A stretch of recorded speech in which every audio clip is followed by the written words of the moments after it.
Hi hello welcome to our new video. ഇന്ന് രാവിലെ ദിയാപ്പുൻ്റെ അമ്മമ്മയും കൂടി മാർക്കറ്റിൽ പോയിരുന്നു. മാർക്കറ്റിൽ പോയിട്ട് വന്നപ്പോൾ അവർ കുറച്ച് ഫിഷൊക്കെ വാങ്ങിച്ചിട്ടാണ് വന്നത്. അപ്പോൾ ഇന്ന് നമുക്ക് കുറച്ച് 2 സ്പെഷ്യൽ ഐറ്റംസ് കിട്ടി. നമ്മുടെ കണവ കൂന്തലെന്നും അറിയപ്പെടും. അപ്പോൾ ഈ കണവയും കൊഞ്ചും ഒരു മീനും മറ്റു മീനും അമ്മ വാങ്ങിച്ചിരുന്നു. അപ്പോൾ നമ്മൾ ആദ്യമേ ഇന്ന് കണവയാണ് വെക്കാൻ പോകുന്നത്. കണവ തോരനാണ് ഇന്ന് വെക്കുന്നത്. അപ്പോൾ നമ്മൾ ആദ്യം തന്നെ കണവ നന്നായി വൃത്തിയാക്കി എടുക്കുക. അതിനുശേഷം നന്നായിട്ടത് കഴുകിയെടുത്തിട്ട് അത് വാലാൻ വെക്കണം.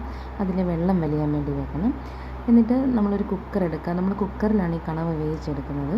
എന്നിട്ട് കുക്കറിൽ കണവയ്ക്ക് കുറച്ച് വെള്ളം കാണുമല്ലോ കണവയിൽ. അപ്പോൾ ഒത്തിരി വെള്ളം നമ്മൾ വെക്കണ്ട. കുറച്ച് വെള്ളം ഒഴിച്ചിട്ട് അതിലേക്ക് കുറച്ച് ഉപ്പും കുറച്ച് മഞ്ഞൾപ്പൊടി ഇട്ട് നമ്മൾ ഈ കണവ വേവിച്ചെടുക്കണം. ഇപ്പോൾ ഒരു 5 വിസിലടിക്കുമ്പം ഏകദേശം കണവ നല്ലപോലെ വേവും കേട്ടോ. എന്നിട്ട് അത് വേവിച്ചതിന് ശേഷം നമുക്കിതിനെ കുറച്ച് നമ്മൾ തോരനാണ് ഉണ്ടാക്കുന്നത്. അപ്പോൾ അതിന് കുറച്ച് നമുക്ക് കൂട്ട് തയ്യാറാക്കണമല്ലോ. അപ്പോൾ നമ്മളിവിടെ എടുക്കുന്നത് 1/2 കിലോ കണവയാണ് നമ്മളിന്ന് വെക്കുന്നത്. അപ്പോൾ ഒരു 4 മീഡിയം സവാള വേണം. അപ്പോൾ ആ സവാള നല്ലപോലെ നമ്മൾ കൊത്തി അരിഞ്ഞെടുക്കണം. എന്നിട്ട് നമ്മളത് കുറച്ച് എണ്ണ ഒഴിച്ചിട്ട് കുറച്ച് ഉപ്പ് ഇട്ട് നല്ലോണം നമ്മൾ വഴറ്റിയെടുക്കണം.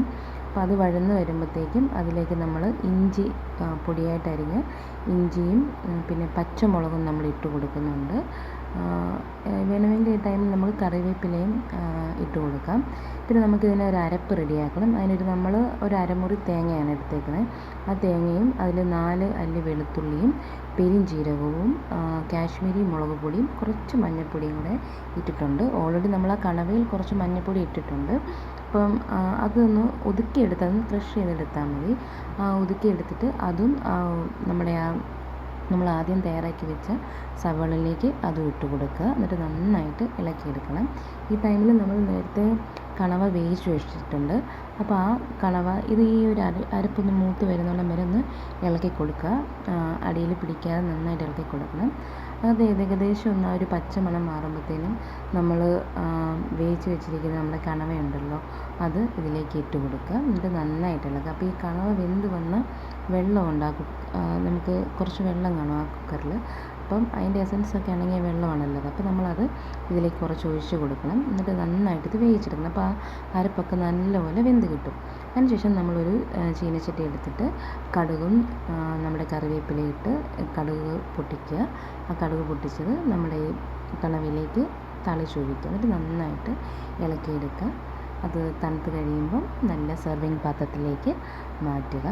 അപ്പോൾ ഈ ഒരു വീഡിയോ നിങ്ങൾക്ക് ഇഷ്ടപ്പെട്ടിട്ടുണ്ടെങ്കിൽ ഈ ഒരു ചാനൽ ലൈക്ക് ചെയ്യണം, സബ്സ്ക്രൈബ് ചെയ്യണം. തുടർന്നുള്ള വീഡിയോകളൊക്കെ നിങ്ങൾ വാച്ച് ചെയ്യണം. അപ്പോൾ നല്ല സ്വാദിഷ്ടമായ കണവത്തോരൻ ഇവിടെ റെഡിയാണ്. അപ്പോൾ ഇന്നത്തെ ഉച്ചക്കത്തെ ഊണ് നല്ല കുശാലായിരിക്കും. കാരണം എനിക്ക് ഏറ്റവും ഇഷ്ടമുള്ളൊരു തോരനാണ്. അപ്പോൾ ഞാൻ നന്നായിട്ട് ചോറ് കഴിക്കും. അപ്പം ഈ ഒരു വീഡിയോ നിങ്ങൾക്ക് ഇഷ്ടപ്പെട്ടത് കരുതുന്നു. Thank you.